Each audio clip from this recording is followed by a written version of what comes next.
I would like to present myself at the beginning. My name is Kati Matern. I'm the Climate Adapt Project Manager, and I will now hand over to Blaž Konig, the head of the Climate Change Adaptation and LULUCF Group at the EEA. Blaž, the floor is yours. Great, Kati, thank you very much for giving me the floor. I would be very short because we have a packed agenda ahead of us, and I think it's an interesting meeting which will allow us to learn, to communicate, and to discuss more about the role of the climate adapt and how this is important for different users and policymakers at different levels. As I said, I'm very glad, and I agree with Kati, and happy to see so many participants representing various of adaptation communities from the regional, local, national, global level, and also the research communities and communities which are dealing with the implementation. As you know, climate adapt is not new.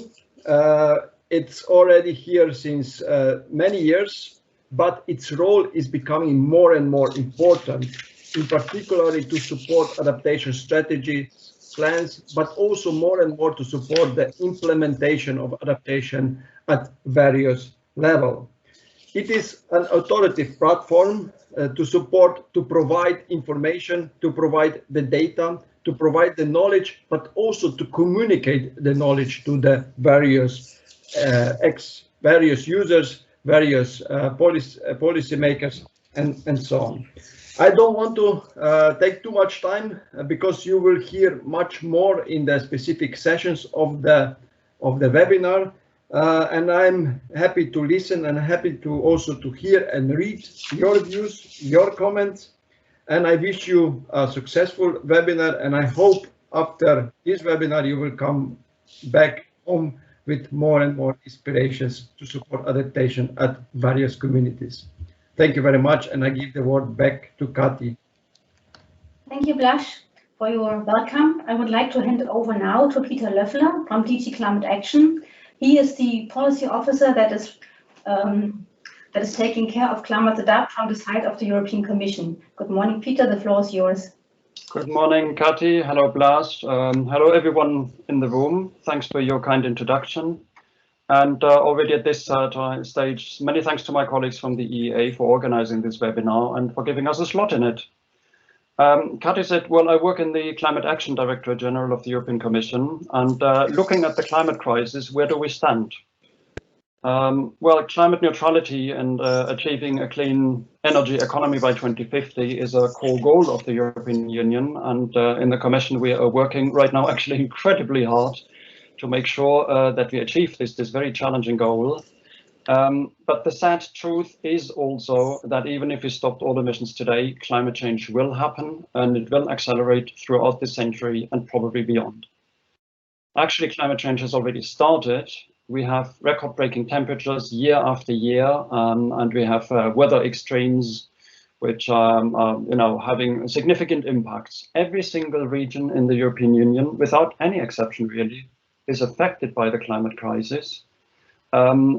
The economic losses of climate change caused by climate change, climate-related weather extremes today stand already at roughly 12 billion euros per year, and this is a conservative estimate, and they may go up much, much more if we do not take actions to prevent and minimize climate risks and damages as much as possible. And for that very reason, we in the European Commission have launched an ambitious new adaptation strategy in February this year. This strategy is up against some really formidable challenges which are in the way of adaptation and which make it difficult for us to understand and minimize our risks. We did a so-called impact assessment. This is in our jargon sort of a systematic assessment of the problems which we face and the evidence which goes into the policy. And there are a significant number of problems and problem drivers in the way of adaptation. We have the accelerating pace of climate change. As I said, it's locked in for the rest of the century, regardless of how fast we cut emissions. We have overall still a fairly poor state of preparedness for climate change, including also for some of the tipping points in the climate dynamics, the points of no return, which we struggle to understand partly. We need much more useful knowledge on climate change and adaptation at all levels. We have significant data gaps, but also there is this inherent uncertainty, which is sometimes a big barrier. There is a much bigger need for better public engagement and professional awareness in many sectors. In the financing sector, there's often insufficient priority given to adaptation and the financial risks that come with climate change. At all levels, really, EU, member states, regions and local areas. And finally, we do have a lack of customized and cost-effective and really practical adaptation solutions. And I'm sure that if you look just in your professional area, or maybe even in your private situation and environment, all these problems and problem drivers may sound very familiar to you. And so to address the situation, we have published this new adaptation strategy, which at its heart tries to shift from understanding the problem to developing also solutions and to be more actionable.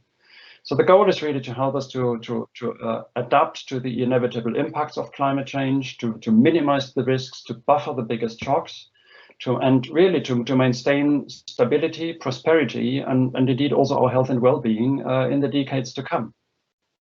The strategy sets out to undertake a number of actions to make adaptation smarter, more systemic and faster across Europe. And this reflects very much our problem analysis, which I have outlined before. With smarter, we mean we need to improve our knowledge, secure more and better data on climate-related risk and losses. With more systemic, we mean adaptation's got to be really everyone's business. We need to support policy development and action at all levels of governments and all areas of society and the economy. And by faster, I mean, once again, we need to financially support and accelerate the development and rollout of concrete and practical solutions.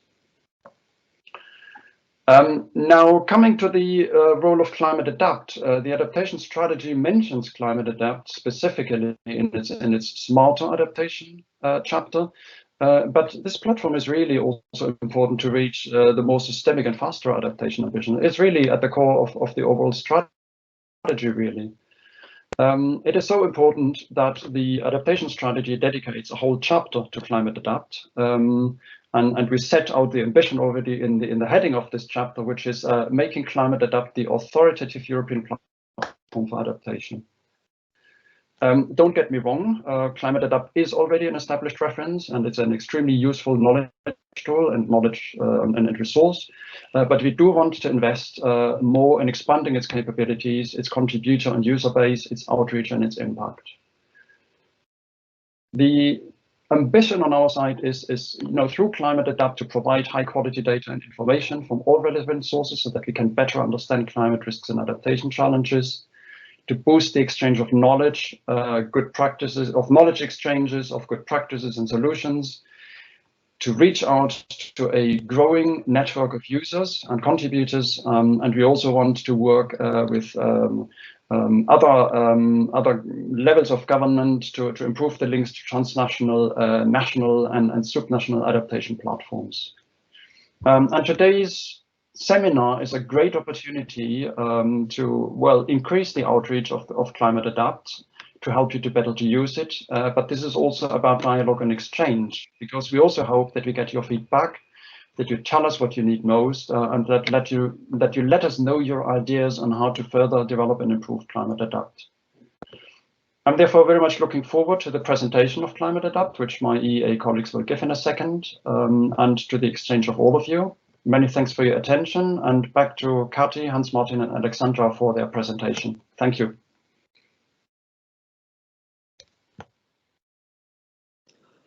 Thank you very much, Peter, for this introduction to explain to everybody in which context climate adapt is operating now. And this webinar has the title to describe how we align climate adapt with the new EU adaptation policy context. And we would like to start now with our presentation. Before I do this, I would like to echo a bit what Peter was saying about our challenges. We have a very nice and bright and sunny warm day today in Copenhagen. We are expecting 32 degrees, but we are still on the bright side here. I was reading in the news yesterday that there's a heat wave in the US. In Minnesota, they have measured yesterday 46 degrees and they're expecting 50. So that shows where we stand globally. what we have to face and what our challenges are. Individual features of Climate Adapt have been presented in a lot of detail in various policy events and conferences, such as the European Health and Climate Observatory and the European Climate Data Explorer at various occasions, such as in the ECHA conference, in the European Green Week, or in our NRC IONET meetings. Today, we are not going very much into detail. We want to provide an overview on our activities on the platform and to show you our strategic plans. We would like to make our approach transparent, and you can give us feedback, and we would like to consider this in a further development of Climate Adapt. You can post already questions in the chat function during the presentations when they come up, and we will answer them in the interactive sessions. I'm starting with a very brief overview on Climate Adapt. Climate Adapt is an EU-level adaptation knowledge platform. It's a joint product it's a teamwork. We are governing Climate Adapt together with the European Commission with DG Climate Action. Climate Adapt is supported by many EEA colleagues, not only in our group, but also by colleagues from our IT division, just to mention Silvia Della Costa as one of them. And we are heavily supported by our European Topic Center on Climate Change Adaptation, just to mention Valentina Giannini as one of the colleagues. Climate Adapt was already a key element of the previous EU adaptation strategy, and it's even more, as Peter explained in the introduction, to support better informed decision-making on adaptation in Europe at all levels of governance. We are not doubling information that is presented on national level adaptation platforms. We are complementing them with EU-level information. Our intended target audience are decision makers at all governance levels in Europe, but mainly organizations supporting them, preparing those decisions. Climate Adapt is sharing the European knowledge base on adaptation with our searchable database with 2,300 items at the moment. And we have also around 400 web pages where we show adaptation knowledge in various policy and knowledge contexts to turn information into knowledge and make it actionable. A quick look at the outreach of Climate Adapt. Climate Adapt has a wide outreach, and it's further growing. From 2013 to 2017, the visitors per month were increased by 5 times, and beyond that, even more. On average, we have weekly visits of around 5,000 visitors, and the page views per week on average are around 15,000. We have some features that are mostly visited and used, like the EU sector policy pages, the country profiles, the case studies, and the adaptation support tool, and the urban adaptation support tool, and the database. And we are investing in it the most. And we have also peak views on Climate Adapt, peak visits, with over 2,000 visitors per day when we launch new content, like the EU Adaptation Strategy and the Health Observatory, and we hope this leads to the further growth of use of Climate Adapt. Peter mentioned already the role of Climate Adapt in the previous strategy and in the new strategy. Climate action on adaptation becomes more urgent. The complexity is increased. We need to work together with biodiversity, forestry policy to cope with our systematic problems. More knowledge and tools are available, and the international dimension becomes more important to reach our goal at the EU to become climate resilient in 2050. Therefore, Climate Adapt is not only further to be systematically updated, it needs to be extended substantially to do the job. We want to develop Climate Adapt according to the needs of users and providers. We want to answer questions of policy and practice that comes up at EU levels and in the EEA member countries. We present the evidence from science and practice on climate change and policy interventions. We include new knowledge sources like Destination Earth and the Mission on Adaptation. And we also want to help measure the progress towards our goal in the EU. we present regular climate data and indicators from EU-funded climate services, and also policy information coming from the member states under the EU governance regulation. We can't do everything at the same time. That's why we have a stepwise, we propose a stepwise approach with our given resources. In 2021, in the short-term perspective, we focus on more systemic and faster adaptation to implement the high priority ambitions of the new EU adaptation policies. In 2022, we want to extend this focus to reflect more on the smarter adaptation and stepping up action for global climate resilience. And then we aim to implement and reflect on all the ambitions of the EU adaptation strategy and other policies under the EU Green Deal. And beyond that, we want to go further on the way that Climate Adapt becomes the authoritative EU adaptation knowledge platform. And we then want to present all the achievements of the EU adaptation policies and to show the knowledge that was created under EU funds. And also we suggest to do another external evaluation of Climate Adapt to check if we are developing it according to the needs of its stakeholders. All those proposed actions will be further specified in the new Climate Adapt strategy, which will be developed and will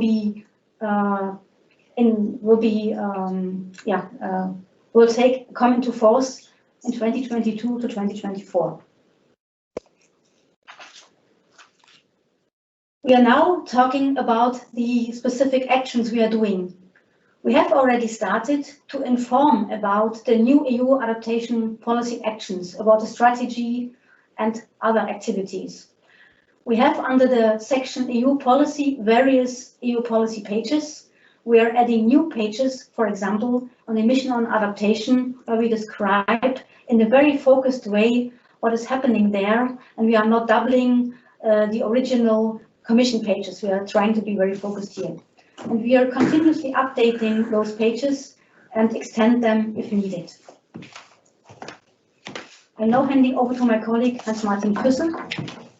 No, sorry, to Alexandra to talk about another feature. Good morning, ladies and gentlemen. I would like to say a few words about the recently launched European Climate and Health Observatory, which is a portal sort of plugged into Climate Adapt. The observatory has been created with the aim to cover the knowledge gap, the recognized knowledge gap on climate change impacts on human health. And it aims at better preparation and better adaptation to the impacts of climate change on human health in Europe. It is a partnership of the European Commission, EEA, and a number of other organizations such as WHO Europe, the Lancet Countdown Group, a couple of EU agencies, and Copernicus. So we're aiming to foster the knowledge exchange, not just within our partnership, but also with the research community, with the member states, with the non-governmental organizations, and so on. So the portal, you can see the link on the screen. It can also be accessed directly from the Climate Adapt website, and it was launched 3 months ago. Next slide, please. Just to walk you through some of the contents of the observatory, and I would really encourage you to have a look at it and browse through it in your own time. We have, for example, indicators. Kati, if you could click, please. Thank you. We have indicators collated from various sources, including our own EEA indicators, but also indicators produced by the colleagues from the Lancet Countdown Group, colleagues from the Copernicus that are investigating different aspects of climate change impacts on human health. We also have country profiles. Click, please. That collate information from various sources, including the reporting of the countries under different EU regulations, but also the information that was collated in the evaluation of the previous EU adaptation strategy and WHO publications. What the observatory also does, it links to various early warning and surveillance systems For example, it links to the ECDC geoportal, presenting the information about the current suitability for the Vibrio bacteria in the seas surrounding Europe. And we also have a resource catalog within the observatory that collates information of different types, for example, case studies, publications, reports, tools, portals, and so on. And of course, the observatory is only as good as the knowledge it contains. So here's my plea and request to the audience. If you know of any resources that would be relevant to the topics of climate change and health, such as tools or publications, case studies, please send the information to the email address that is provided at the bottom of this slide, climate.adapt@eea.europa.eu. We would be very appreciative of any information submitted. So that's it from me. Thank you very much. Thank you very much, Alexandra, for highlighting the new feature, the European Climate and Health Observatory, which is just kind of a plug-in platform on Climate Adapt with many services on adaptation that is comparable to the Climate Adapt functionalities. I'm now handing over to my colleague Hans-Martin Füssel, who will explain the European Climate Data Bureau. Hans-Martin, the floor is yours. Thank you very much and good morning to everyone. I would like to give you a brief overview of the European Climate Data Explorer, which is one other new feature of Climate Adapt that we recently launched. And the goal is to make knowledge from EU-funded climate services, in particular the Copernicus Climate Service, actionable for adaptation in Europe. That there are, as mentioned before by Peter, it is one of the elements mentioned in the EU adaptation strategy under smarter adaptation, but it also contributes to faster and hopefully more systemic adaptation. It can be accessed in different ways. At the moment, it's also highlighted on the homepage for a certain period. And the aim is really to provide an interactive access to many climate indices from C3S, the Copernicus Climate Change Service, to support adaptation efforts at different levels, from the European, national to the subnational. Now, the main capabilities are indeed to provide access to indices on observed or projected climate change, where you can select different scenarios, different time frames, etc. And you can also download images and data. It's a new feature. It was launched just a few weeks ago, and we are working on quite a few improvements at the moment. On the content side, we will include new indices as the data becomes available from C3S, more sectors from C3S sectoral contracts, and also new data sources such as new climate projections. We're also working still on a number of technical improvements, in particular the time performance. Some features still don't take longer than we would hope for to respond, so apologies for that, and a number of new features. Next slide.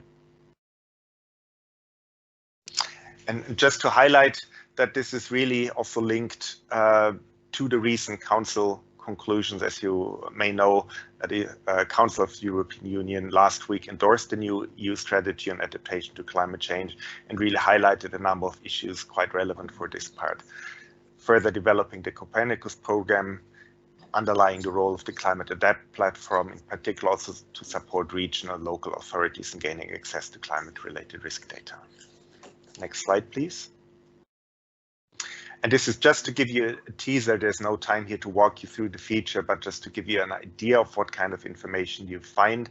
Currently, there are about some 20 indices covered. As I said, this will increase.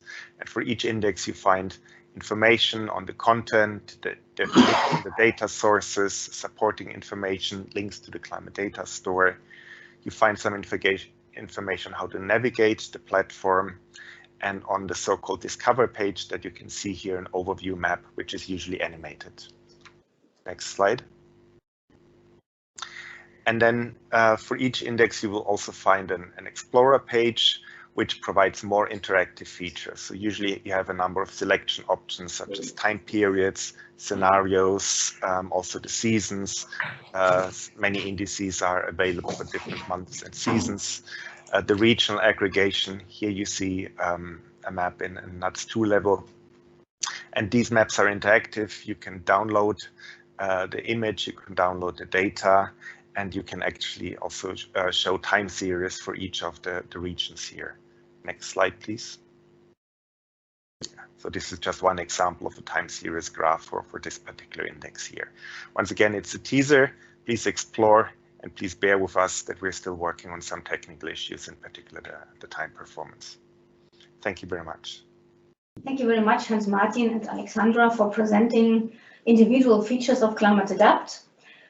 We have seen that we are working on all sections of Climate Adapt under the EU policies, knowledge and others. And we would now like to open the floor for an interactive discussion on our new features that we have set up and we are still setting up and improving continuously. We have asked you to put questions in the chat.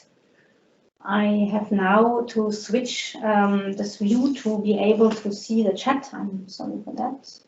I suggest that we, in order to overcome this problem, that maybe we continue with the agenda and you hopefully we will see the questions later and then we do a combined answering of the questions. I apologize very much for that. And I hope you can do it like this to continue. We have so far presented how we add new features to Climate Adapt. The Data Explorer, the Observatory, and new policy pages, and further may come up later. But we now want to show you how we are extending our current features to accommodate, to fulfill the needs of the new EU adaptation strategy. And I would now like to give the floor to Wouter, and he will present how we work on the section on countries, transnational regions, and cities. Wouter, the floor is yours. Thank you very much, Katty, and good morning from my side as well. Katty, there are some animations in some slides, so you will have to click relatively often. Okay, thank you very much for that. Good. I'm first going to talk about the country profiles. So all EU member states reported by the 15th of March this year for the first time under the governance regulation, which means that a new wealth of information is becoming available, much more than they reported before under the MMR. And that means that we can create completely new country profiles on Climate Adapt as well, because it's one of the output platforms that is mentioned in the legislation itself. If you see the two figures above each other on this slide, you can see that the lower one, no, that's a little bit too fast, sorry. You can see that the lower one contains a lot more information and elements, and that's also something that needs then to be presented in a different way.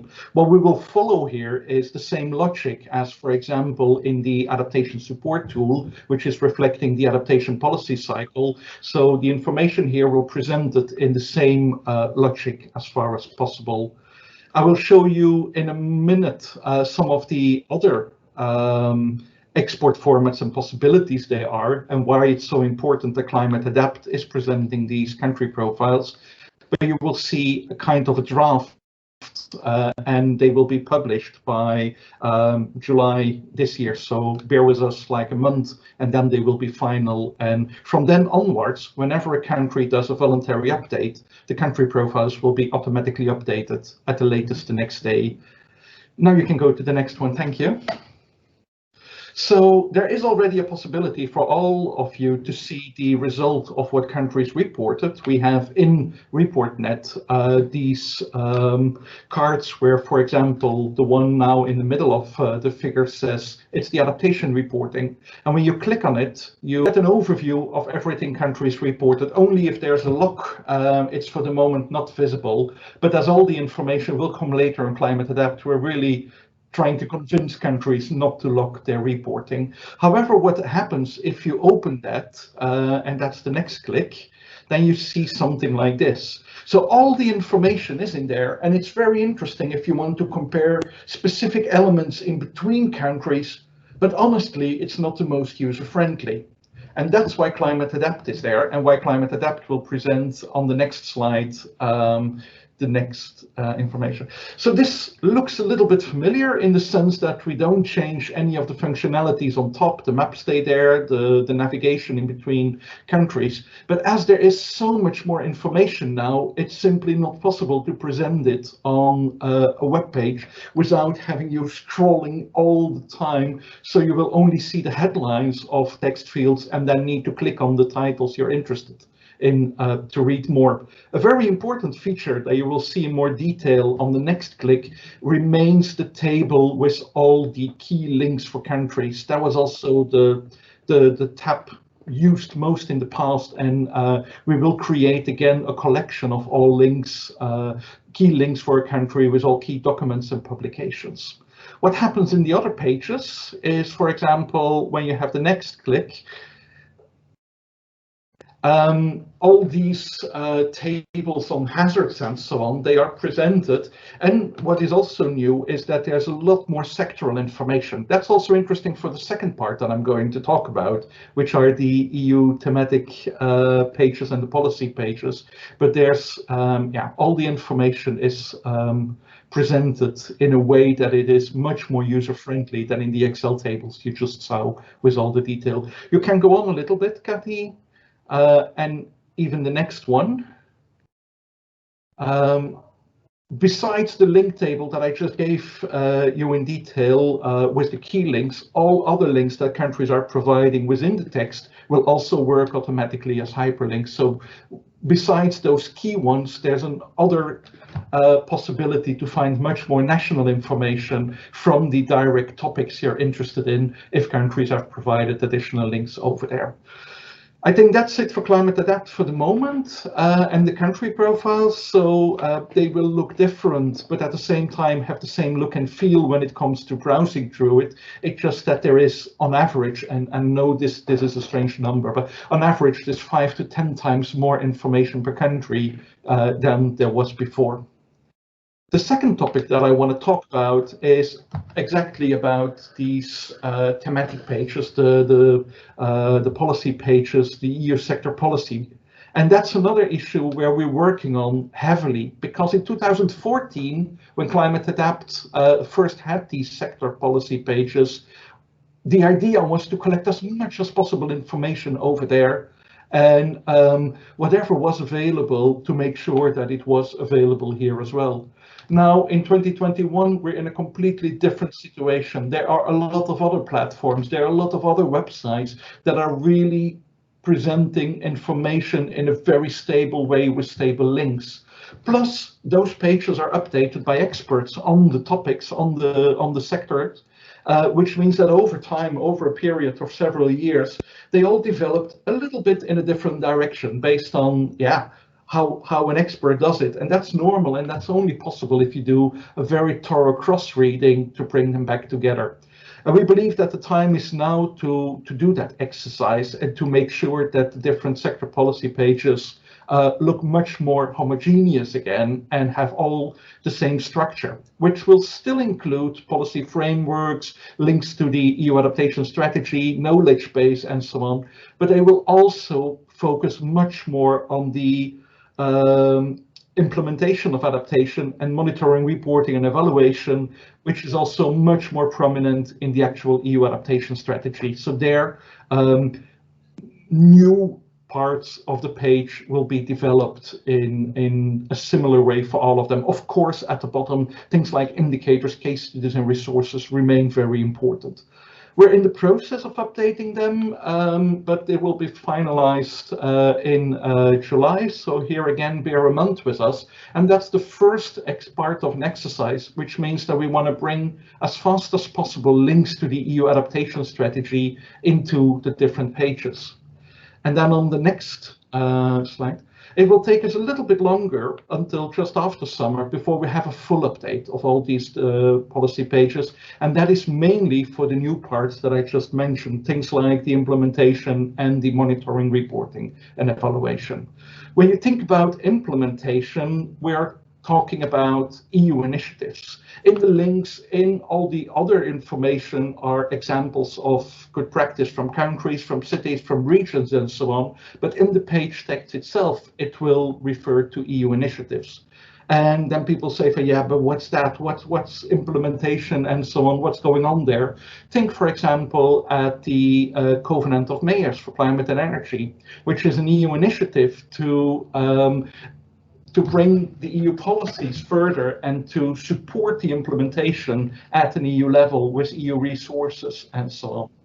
The same for what is going on monitoring, reporting, and evaluation, where, for example, for the water management sector, there are these recent reports for the Water Framework Directive and Floods Directive that already include some information that is relevant in the MRE section of Climate Adapt as well. Sometimes it is presented, and I think if you click, you see an example. I'm not sure. Yeah, sometimes that's presented already in graphs and classifications. Or if you look, for example, at disaster risk reduction as a second example, they also present already information over time. So that kind of information for different sectors where available will come in a new complete update of the pages, which will be done by September 2021, which also means that we will do that thorough cross-reading and give them all the same look and feel as they were having at the beginning of the system. I think this is mainly what I wanted to say, and I guess my time is finished long time ago as well. So I think that's the most important that I wanted to explain today, what's happening on those items. Back to you, Kathy. Thank you very much, Wouter. I continue myself with another area of improvement. We have now presented new and updating of current features under the knowledge and country section.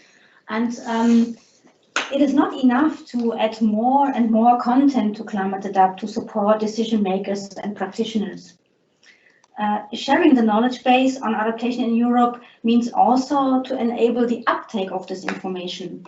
As we mentioned already, we have 400 web pages, and Climate Adapt has now reached a high level of complexity. It is not easy to find the relevant information on time and also in a meaningful way. And therefore, we invested into the accessibility of the knowledge to support faster adaptation. We have the aim to allow an easy navigation across the pages with targeted outcomes. We want to make the content searchable, not only in the database, but also directly in various policy and knowledge contexts on the pages. And we also intend to make the search results easy to comprehend. And therefore, we have set up, for example, filters to search for knowledge generated by EU funding streams in our database, which you can see here on the right. We can search now for database items or content coming from Horizon 2020, Interreg and LIFE programs.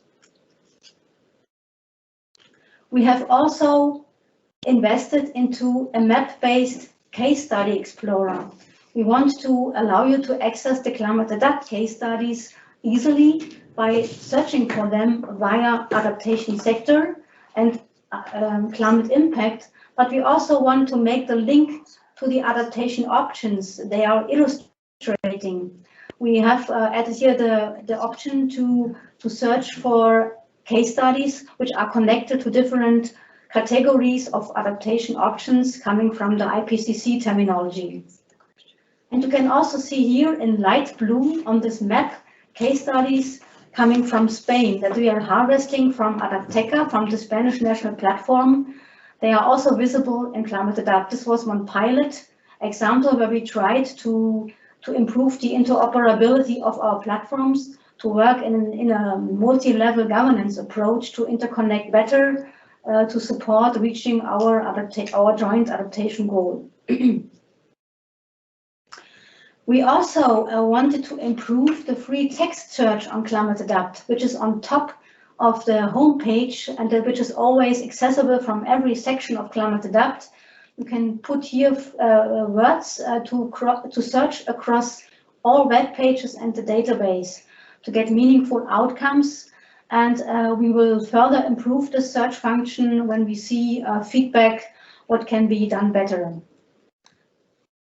We also want the outcomes of our database search more attractive for our users, we wanted to make it more visual and easy to comprehend.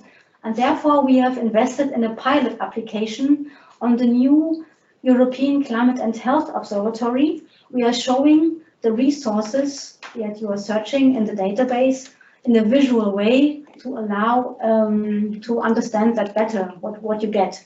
And in the future, we want to extend this application to Climate Adapt as a whole, and we still have to find out how to do that.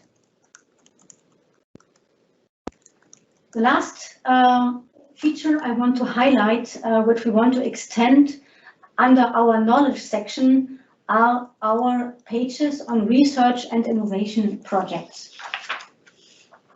Climate Adapt provides access to EU-funded research projects in the database. And on this research and innovations page in the knowledge section, we highlight the most relevant projects with detailed information, which you can see here as one picture and visualization. We present the project objectives and outcomes. But with the growing amount and diversity of research outcomes, it is really challenging to keep this level of detail up to date and to support, therefore, with this smart and fast adaptation. And therefore, we plan to shift to another approach. We want to reduce the level of detail on this page to a more focused overview, which can be updated more timely. So we want to make to link on this page to the database and to make all projects searchable via impacts and adaptation sectors, to allow funding what you're searching for in a timely way. And we will include the outcomes of those research projects in the database items and make it easily accessible.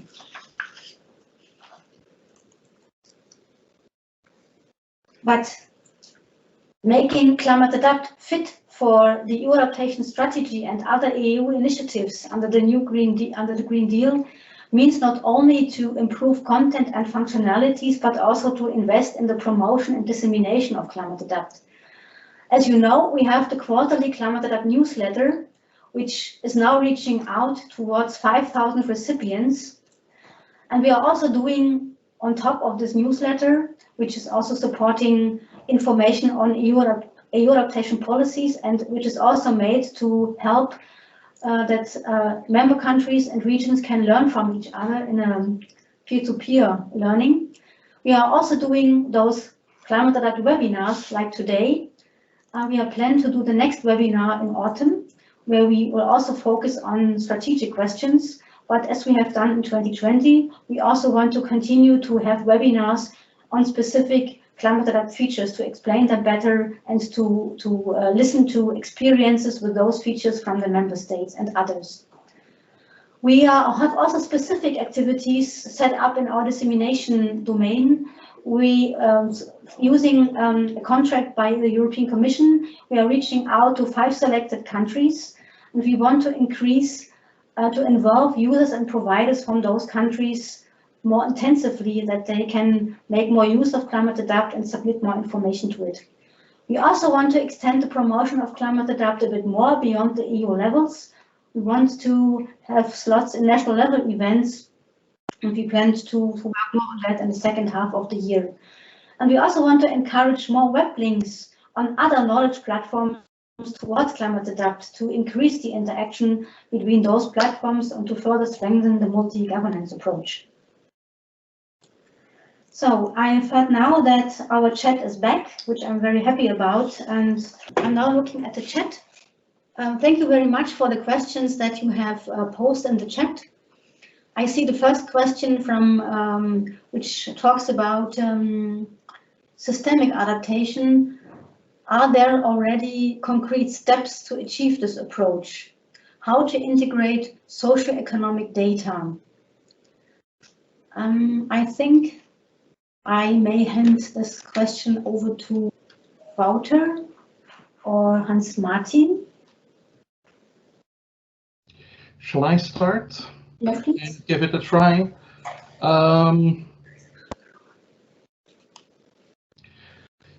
Climate Adapt as a platform, and that is maybe something similar for how the policy pages look and will look in the future, and how the whole platform looks, trying to bring together some key information, but is not meant to be a platform to bring everything together, but link to different aspects.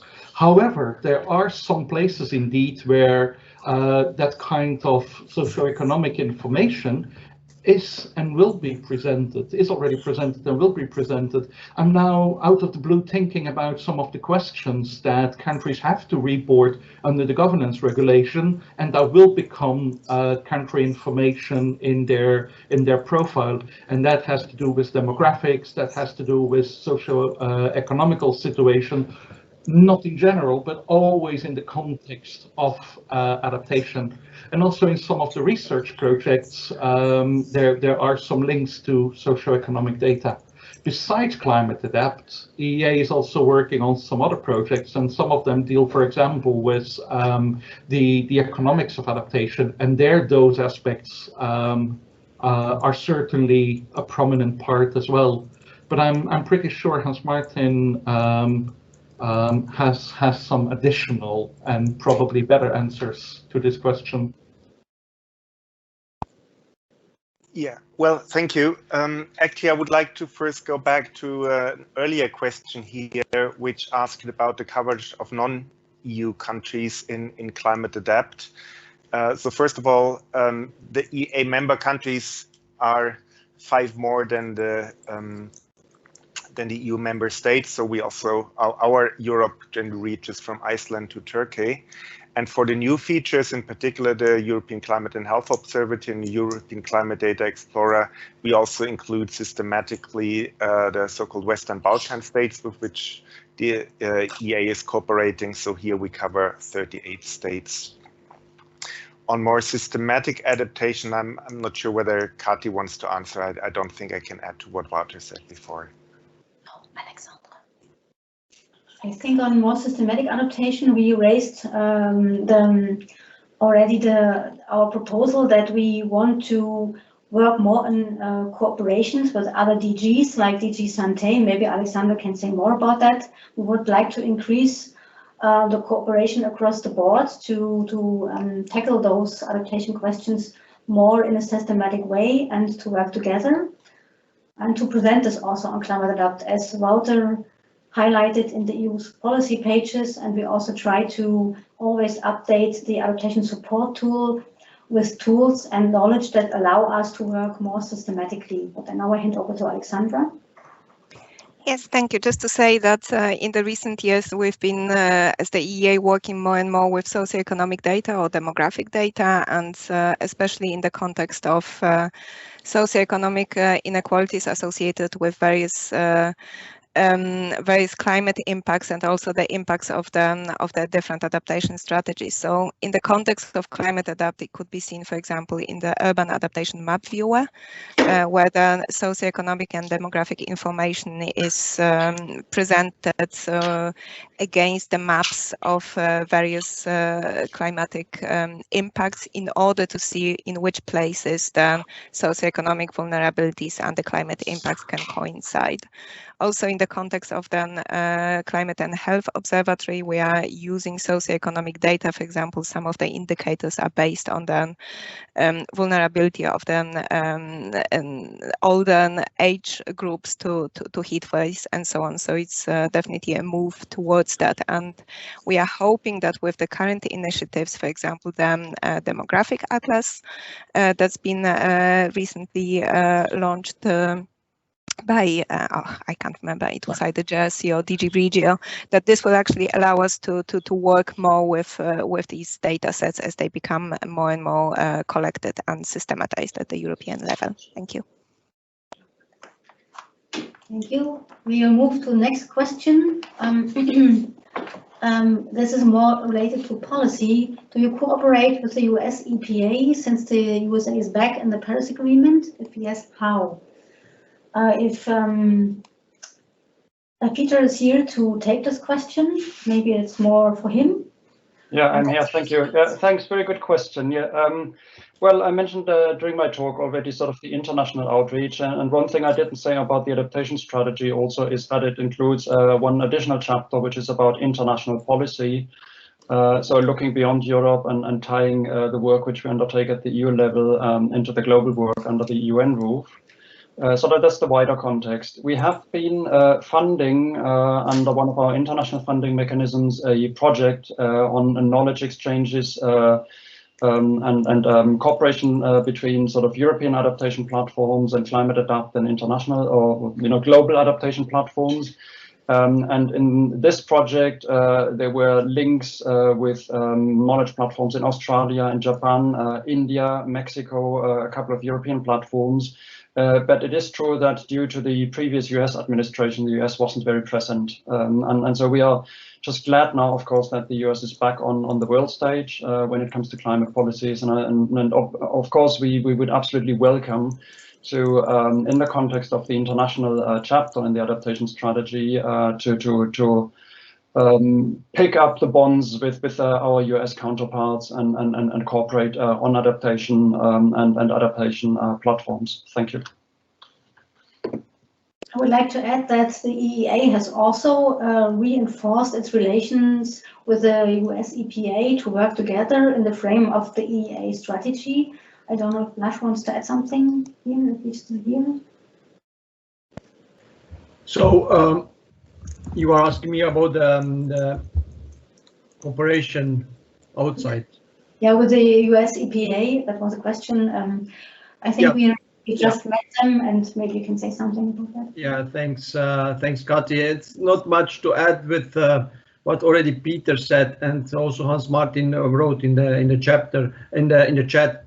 It is, for a moment, of course, there is not much activities on collaboration, but of course this can change and possibly will change in the future with the respect to the, let's say, collaboration activities which will be speeding up. Of course, collaboration is important. We will need to collaborate. We will need to learn from what other countries, what other continents are doing, and also talk how basically we could reinforce different platforms. So Climate Adapt is one way of collaboration. Of course, it goes also beyond that, also basically working or learning from each other about how to prepare different type of products. For example, USA has very good national risk assessment products, which are also feeding, or we are learning, or we are looking into how to improve other type of products like already presented European Climate Data Explorer, but also going beyond that, work on the climate change impact, climate change risk assessment, and so on. And for sure, there is quite a big scope of collaboration, but at the moment, there is basically no or very limited concrete activities. Thank you, Blaž. I would like to add one more point. I'm also working together with Hanne on the topic of just resilience, and we have seen that there is a lot of knowledge coming from the US, and we can also learn a lot from them here. I would like to take the next question that is asking, are there possibilities to include climate change and biodiversity data? This is a very important question and a very good question. It comes up a lot. Nature-based solutions and the link between biodiversity and climate is now much more prominent on the agenda, and we get many questions to include more content from biodiversity on Climate Adapt. As it was already mentioned before, we have the biodiversity page covering activities at the EU level on biodiversity policies and supporting the knowledge base and investment and funding. And we have on various other pages links to knowledge on biodiversity. And we are not including information from biodiversity on Climate Adapt. We are encouraging knowledge providers active in the biodiversity domain to make the links to us, because they have the expertise to update the knowledge all the time. For example, one example is a web page on natural water retention measures in the water domain. And once those content is available and updated, we will provide many links to the biodiversity content and highlight it in various policy and knowledge contexts to prominently show it. Hope this is answering the question. And at that point, I would like to make a general comment. We are fully aware that we may not be able to answer all the questions coming up now, but we will include questions on climate adapt functionalities in our FAQ section on climate adapt, and we will answer questions on content in our outreach section with dissemination material and other opportunities, and we will answer questions related to strategic content in our climate adapt strategy that will be shaped in autumn. So now I continue with the next question. Kati? Yes, maybe I can come in on the biodiversity question very quickly, just sort of to add my 2 cents. Very good question, and I think it's a core promise of the European Green Deal to address the climate and the biodiversity crisis together. So there is a very strong policy to combine those 2 policies because we do know that you cannot deal with them in isolation. They are interlinked in many and various ways, and we have in the adaptation strategy again a dedicated chapter on nature-based solutions in particular. And hence, there is, of course, there are many aspects that need to be taken into account also in the context of climate adapt. As Kati already said, there is no point in hosting biodiversity data on climate adapt, which are hosted elsewhere, but we are concretely working on a section on nature-based solutions or on natural water retention measures. And at the policy level, we're also working across Commission services to basically tie the EU biodiversity strategy, the EU adaptation strategy, the farm to fork strategy, the forthcoming forest strategy very tightly together. And adaptation is in all these strategies, both in the sense that biodiversity and nature-based sort of restoration is supportive of adaptation, but also to address concerns, of course, that climate change has negative impacts on nature and biodiversity itself, and we're seeing this already. Thank you. May I also add something very shortly on that point, because it's an important question. It's also important that the links between climate change and biodiversity are made properly. And I just wanted to say that at EEA, we are together with the colleagues in the Commission also managing the biodiversity information system, so-called BISA. And there, of course, are soft links between climate adapt and BISA already in both platforms. But of course, when it comes to the biodiversity topic as such, then of course the authoritative information system for Europe is the biodiversity information system, so-called BISA, which is hosted at EEA as well. Thank you very much, Blaž. I would like to take now the next question. We still have some time left. One participant is asking about the management of climate adapt, how many thematic teams we have, how many people work for climate adapt. As I said at the beginning, it's a collaborative effort. We have colleagues in the Commission that are helping us to get, for example, news and events in the newsletter that are pointing to us where content needs to be implemented, presented on climate adapt. We have, as I mentioned before, we have almost all the colleagues in our group are supporting climate adapt, working with it, and also using it at the same time for assessment reports. And we have IT colleagues working on climate adapt. We have one IT colleague working on climate adapt, which is also responsible for all the other thematic platforms at the EEA. The one that Blaž mentioned, BISA, and also the forest information system, the 2 water information systems, and so on. So, and then we have the European Topic Center team. There we have a larger number of experts, so-called thematic experts that are working on all the policy fields like transport, water, energy. We have 14 of those thematic areas.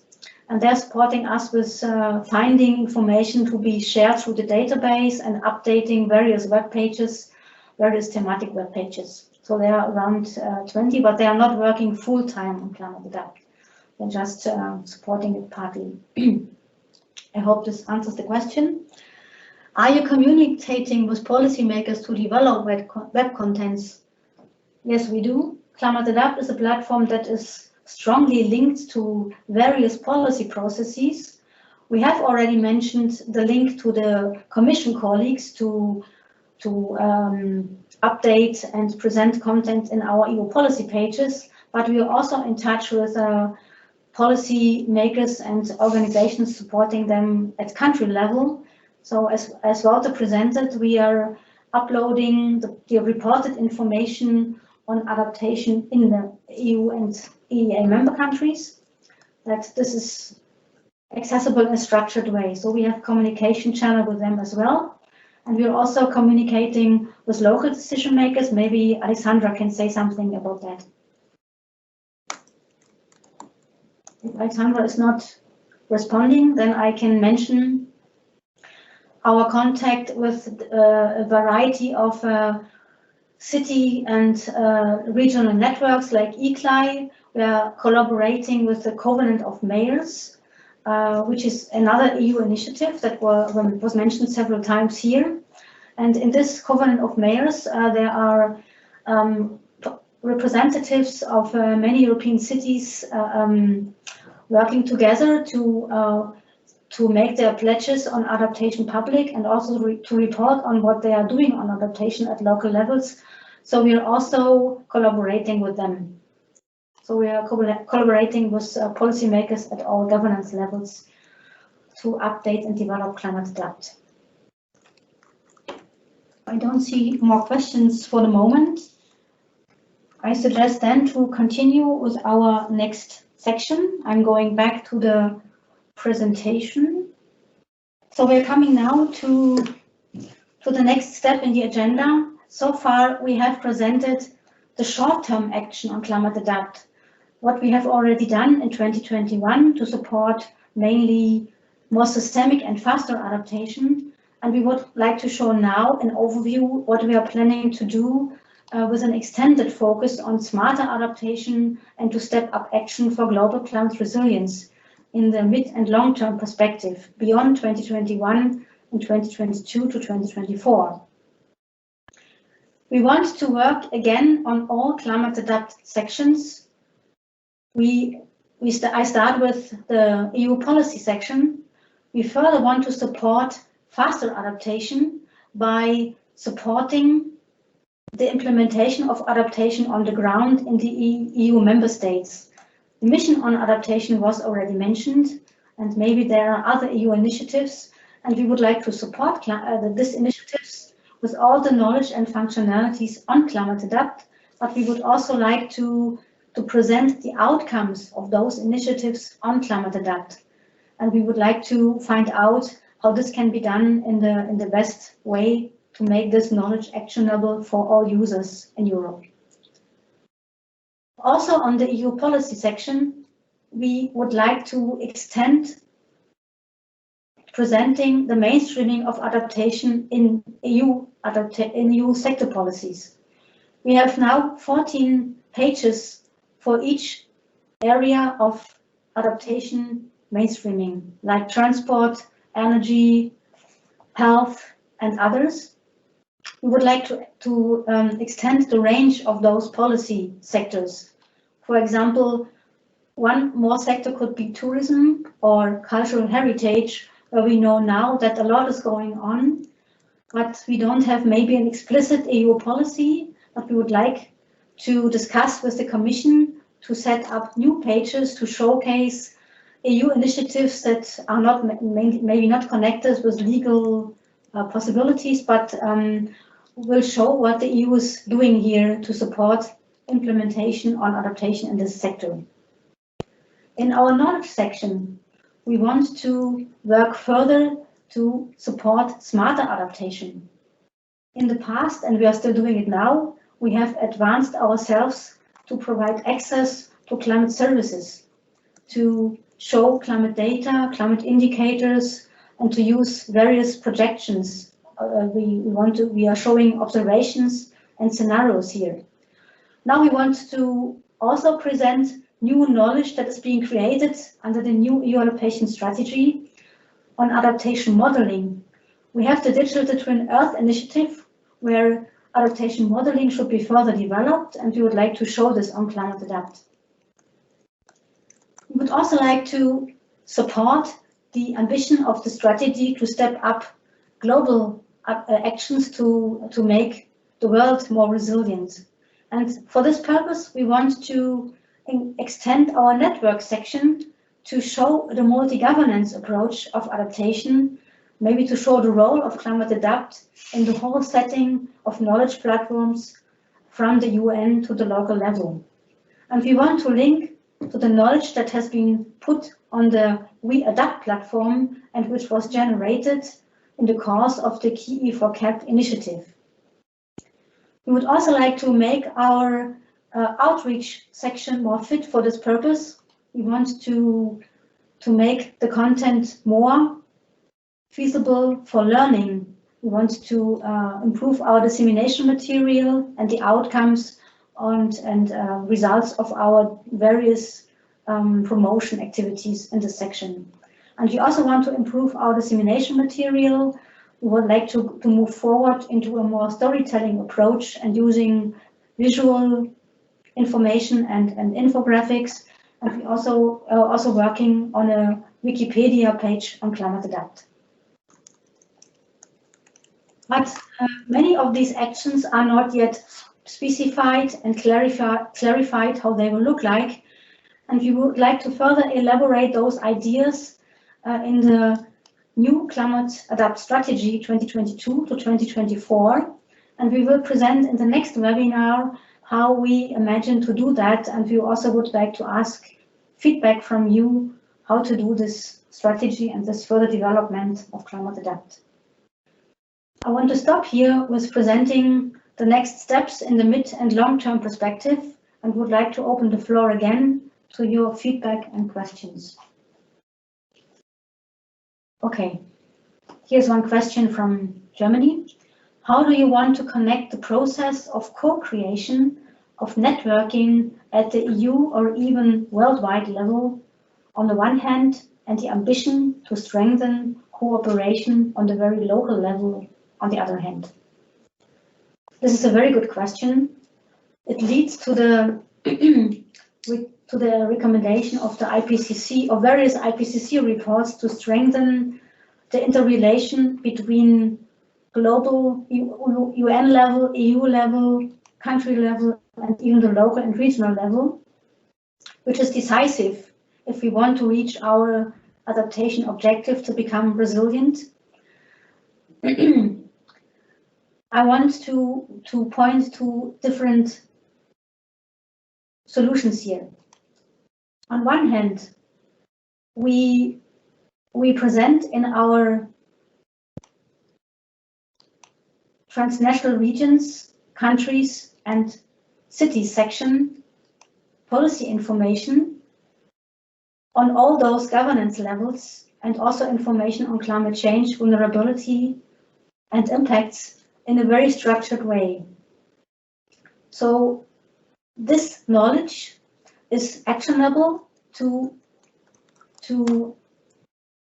compare your own achievements in the whole setting of global action, EU level action, and other governance levels, and to compare where you stand and to find a reference, what the best practice is, how to get better. We have a selection of case studies where we show what the state of the art is now at the moment on the ground. And we would like to improve this towards best practice to make this knowledge available for all governance levels.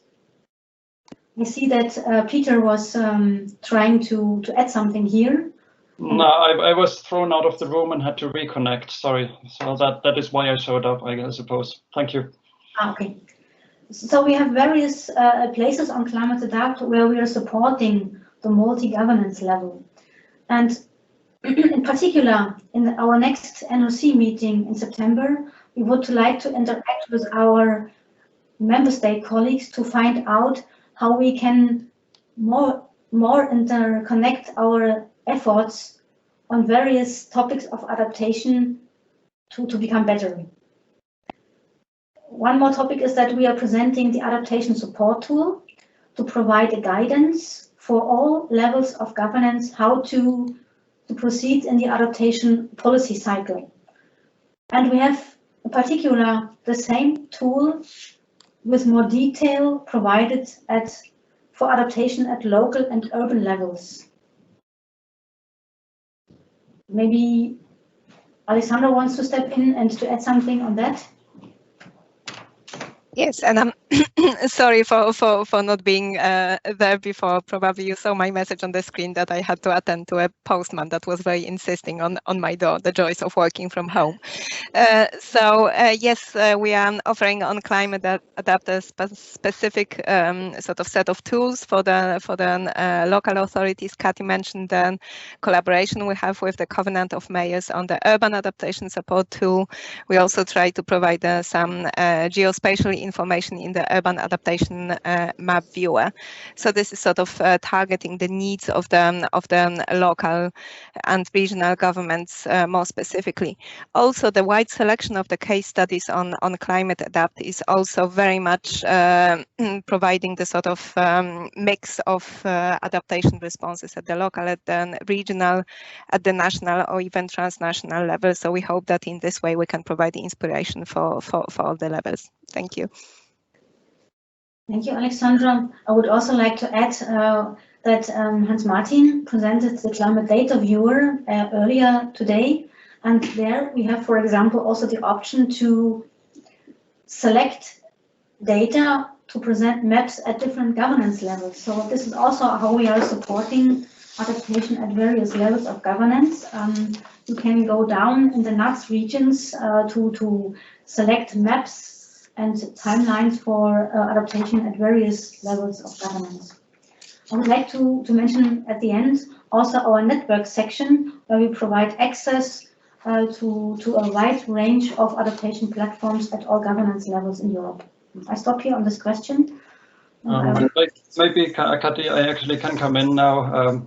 Having been able to reconnect, I thought this is a really good question, and I think this is an ongoing sort of question, and just how much can we, by working at the European level, really reach out and provide something useful to local actors. And I think to some degree, and you gave already examples, there are possibilities of doing this, and there is information which is of almost immediate relevance to local actors. But of course, the barriers are there. There's a language barrier. We are looking also into using artificial intelligence-driven automatic translation to overcome the language barrier, because we cannot sort of it's hard to see how you could translate the entire content of Climate Adapt in all official EU languages. This would be extremely costly.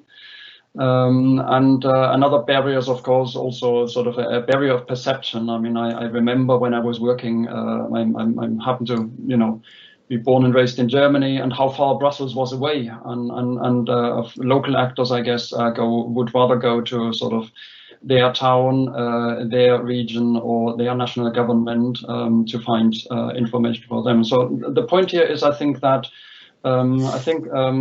national and regional adaptation platforms and actors have an important task here as intermediaries, also to pick up the stuff from Climate Adapt and translate it, if relevant, into something which is useful to their people, really. And about the point about co-creation, I do think the local level is actually part of the co-creation process. We do have these case studies on Climate Adapt, and these case studies are actually really important also from our perspective as sort of an EU policymaker, if I can say it like this, because a lot of the innovation and a lot of the practical tools which are important for adaptation are local innovations. I mean, someone invented them, fine-tuned them, they worked, and because they worked, and they can sort of further spread out, and this happens all, this is a process which you see very often. I give you one concrete example, sort of this notion of sponge cities, to make soils in cities more impermeable for water, to allow cities to not just drain away rainwater, and we will have more stormwater in the future, but really to sort of store it underground and to let it percolate into the ground. This is something many cities have been piloting, and I think in particular also in Germany, I still remember from my studies. And this is something which has made it now to the international level. At the UN level and the forthcoming COP26 summit, the debates about nature-based solutions bring up this sponge cities concept, as they call it, cities which sort of suck up the water and store it. And this is, I think, to me, a good example where a local policy solution made it into international policy, and via international policy, it's got, I think, a greater chance of becoming mainstream. Thank you. Thank you, Peter. I might want to make one last comment on the co-creation. As I said at the beginning, Climate Adapt is not including content from other governance levels. Via our database, we are linking to it. We leave all the responsibility of the content on the providers, but we are assuring the quality of what we are sharing through Climate Adapt via our database quality assessment procedures. So this is another short answer on our co-creation approach. We will further develop this in the future. I would like now to, since I don't see any more questions to close this section, would like to come to our last point. We have now presented a lot of proposals and ideas and concrete actions to you.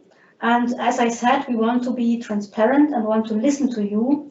And that's why we have set up some feedback forms to ask you in a quantitative way how you see those proposals and how you feel about them. And we're unfortunately not able to take any free text feedback, only quantitative, but I would like to use this opportunity to set up those feedback forms, and I hope you will be able to give us a short response on that. And I would now like to ask Corinne to launch the first poll. Thank you very much, Corinne. You see now our question, let's say our statement that the implemented and planned short-term Climate Adapt actions 2021 to align Climate Adapt with the urgent priorities of the new EU adaptation strategy fit my professional needs. And we want to ask you to indicate if you agree on that statement, if you strongly agree, disagree. Oh, totally agree. That's maybe, it should. This should be totally disagree, I suppose. Yeah, I'm sorry about that mistake. Totally disagree or don't know. If you could please indicate that, that would help us a lot to further develop this Climate Adapt strategy.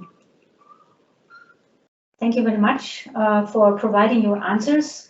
I see that a lot of you agree with this approach that we have taken in the short-term perspective, and that some of you don't know yet, and we take this feedback as an encouragement to go on with those ideas. And I will now go to the next poll, please. Thank you very much. You can see now the next question. I will read it aloud to make sure that it's understandable, there are no mistakes. The proposed midterm priorities of the Climate Adapt development will help me to support my organization's actions to implement the ambitions of the new EU adaptation strategy. We are again asking you to indicate if you strongly agree with the statement, agree, disagree, totally disagree, or if you don't know. So I would very much appreciate your answers. So in my chat function, I can see that the majority of our participants is supporting the ideas that we have explained today.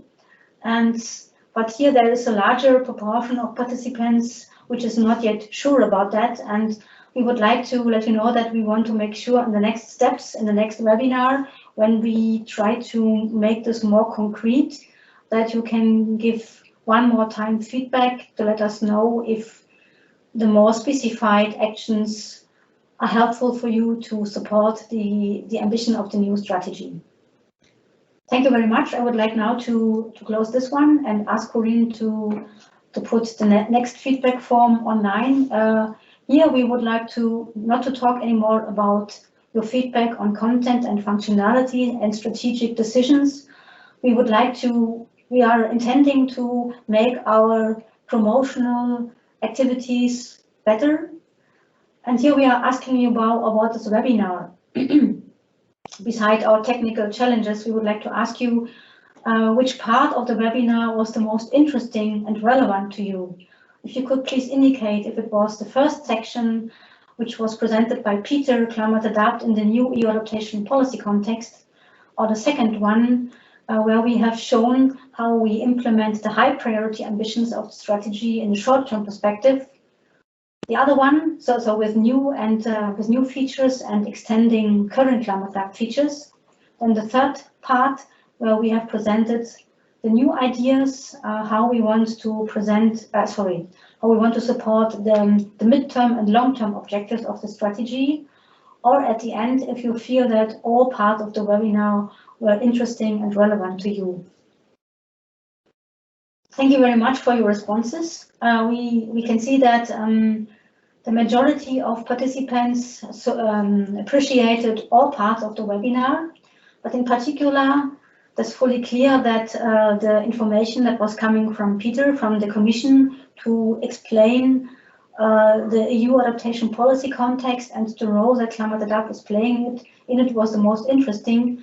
But we can also see that the other parts were at least sufficiently interesting, where we have presented our ideas individually. And I would like to thank you for this feedback, both on content and both on our webinar. I would like to thank you for all your questions and for your patience with our technical challenges and for the feedback. And as I mentioned already, the next steps will be that we will provide a short report on the minutes of this meeting, and we'll send this to our NRC colleagues, because for them this is today the IONET expert meeting on Climate Adapt. We will not provide a report publicly available on this webinar, but we will publish the recording, we will publish the presentation, and as I mentioned before, we will try to answer the questions to the extent possible in our FAQ section, in the dissemination material, and in the next webinar on the Climate Adapt strategy. Thank you very much again, and I'm looking forward to the next webinar, and you can also provide individual feedback to us when you have more specific proposals right now or more individual feedback through our Climate Adapt generic email address, climateadapt@eea.europa.eu. Thank you very much, and thanks to all our colleagues that have supported this webinar on the ETC side, and also the EEA colleagues, and in particular Angelika and Corinne here in the room. Thanks a lot, and bye-bye.